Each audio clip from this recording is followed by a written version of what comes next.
Labaran Hausa daga ƙasar Jamhuriyar Nijar. Masu saurare barkanmu da sake kasancewa da ku cikin rahotannin labaran Hausa da muke kawo muku a kullum domin ku ji abubuwan da suke gudana a ƙasar ta Jamhuriyar Nijar, inda a yau muna ranar Juma'a 15 ga watan Mayu na shekara ta 2026. A yanzu bari mu fara kawo muku rahotannin labaran ku ji abubuwan da ke faruwa. Bari mu fara da ƙasa mai tsarki, ƙasar Saudi Arabia, yayin da mahajjata na ƙasar Jamhuriyar Nijar ke ci gaba da kai ziyara a ƙasar yayin shirye-shirye na aikin hajjin bana da za su gudanar, wanda wato dai a yanzu dukkan wato wakilai da aka tura na ƙasar Nijar domin kula da mahajjata suna ƙoƙari domin saka mahajjata akan turbar da ta dace. Yayin da ma'aikatan nan na koho suke ƙoƙari domin kai mahajjata duk inda ya kamata a nuna masu su yi ziyara da kuma inda ya kamata su je. Wannan ziyara abu ne na tarihi wanda dukkan mahajjaci idan ya je akan kai shi ya yi waɗannan ziyarce-ziyarce domin ganin abubuwa na tarihi da suka faru a musulunci. Kuma wannan ziyara tana da matuƙar daraja da kuma martaba. Inda suka fara da ziyarar wannan wato masallaci na Rauda da kuma wato kabarin Annabi sallallahu alaihi wasallama, wanda dukkan wani musulmi ke buri da fatan zuwa domin ganin waɗannan gurare da kuma ziyartar su. Wanda wannan wuri yana da matuƙar martaba da daraja, sallah da addu'o'i a wannan guri na da matuƙar wato fa'ida mai girma ga dukkan wani mahajjaci da ma dukkan musulmai. Inda haka zalika sun je masallacin Kuba, wanda babu shakka a tarihi dai shi ne masallaci na farko da Annabi sallallahu alaihi wasallama ya fara ginawa. Sannan wannan masallaci yana da kyau duk wanda ya ziyarce shi ya yi raka'a biyu kafin ya huce, domin wannan raka'a biyu suna da matuƙar fa'ida da falala. Sai kuma masallacin Qiblatain, wanda shi ma an kai mahajjatan ziyara, wadda wannan masallaci ne da Annabi sallallahu alaihi wasallama suna cikin sallah aka saukar masa da wahayi da su koma kallon Ka'aba, wanda da ana kallon Ƙudus ne aka kuma juya domin kallon Ka'aba. Wannan tarihi ne mai matuƙar girma. Kuma masallaci ne wanda idan wato mahajjaci ya ɗauro niyya ya zo ya raka'a biyu a masallacin tamkar ya yi aikin umara ne, kaga akwai falala a cikinsa. Haka zalika daga nan sun zarce zuwa ga dutsen Uhudu, wanda wannan dutsen Uhudu dutse ne mai tarihi, wanda anan aka gudanar da yakin Uhudu tsakanin musulmai da kuma wato kafirai, wanda wannan tarihi ba za a manta da shi ba. Gwabzawar yakin Uhudu da aka yi, wannan dutse shine gurin da aka yi wannan yaki. Mahajjatan ƙasar Nijar sun ziyarci gurin, wanda wannan dutse na Uhudu tarihinsa gwabza yakin da aka yi yaƙi ne wanda Annabi sallallahu alaihi wasallama ya yi tsari sosai, inda ya umarni da wasu daga cikin sahabbansa wato su hau kan dutsen kada su sako. Duk yaƙin da za a gwabza kada su sako har sai shi idan shi ne ya musu umarni.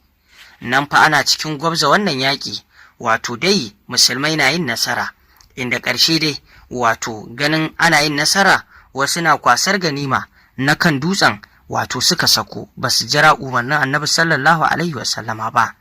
Daga sako wasu kafirai kuma suka ga cewar ashe ana iya hawa dutsen, sai suka yi amfani suka hau dutsen suka zagayo ta baya, inda suka wato farwa musulmi, inda a wannan yaƙi ne musulmai wato kusan guda 70 ne suka rasa rayukansu, wanda daga cikin waɗannan sahabbai akwai sahabin Annabi sallallahu alaihi wasallama da Annabi sallallahu alaihi wasallama yake matuƙar ƙaunarsa, wato Sayyidina Hamza. A wannan yaƙi ne shi ma ya rasa rayuwarsa. To wannan dai kaɗan kenan daga cikin wannan wato ziyara da mahajjata suka yi na ƙasar Nijar, kamar yadda muka kawo muku abin da ke gudana a ƙasar mai tsarki da mahajjata na ƙasar Nijar suka halatta. Duka-duka dai ƙarƙashin jagorancin hukuma ta koho. Idan kuwa muka tafi zuwa rahoto na gaba, inda za ku ji batu yadda wato wannan mulki na CNSP ke damawa da iya mata ba iya maza ba, yayin da ake bawa mata damammaki a cikin wannan mulki. Kamar yadda wato batutuwa ke gudana akan wato mace mai kamar maza, wato kwamandan Ramata Abdullahi, wadda ita ce wato shugaban gunduma ta Murya, wanda wannan mulki na CNSP an naɗa ta a mazaunin wato shugaba ta gunduman nan ta Murya.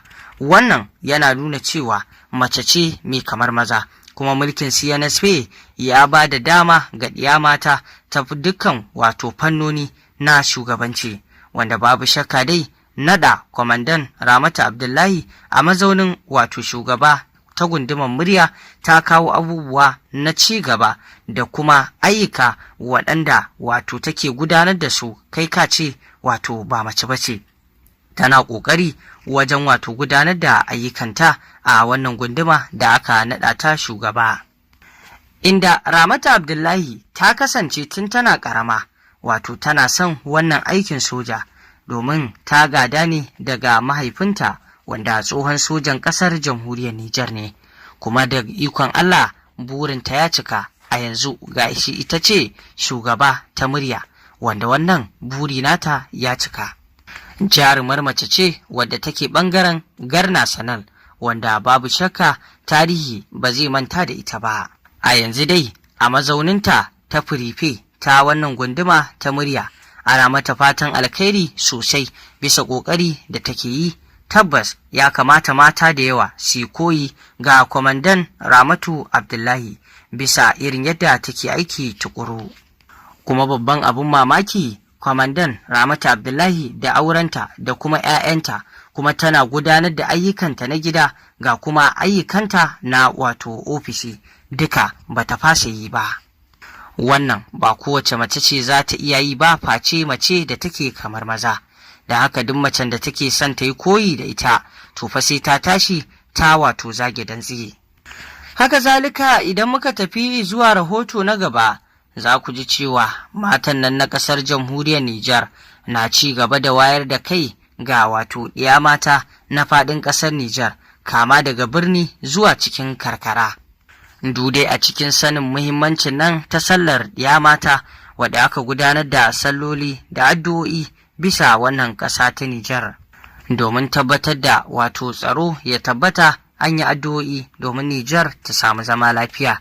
Haka zalika jihohi da dama mata sun kawo gudunmawarsu tare da wato nuna kishinsu ta ci gaba da tabbata, wadda wannan ƙungiya ta matan sojoji wato sun yi matuƙar ƙoƙari wajen wayar da kan wato mata a wannan wato jihohi, da wato kuma amfani da wannan sallah ta mata wajen yin wannan al'amura, a maimakon wato a buge da kaɗe-kaɗe da raye-raye.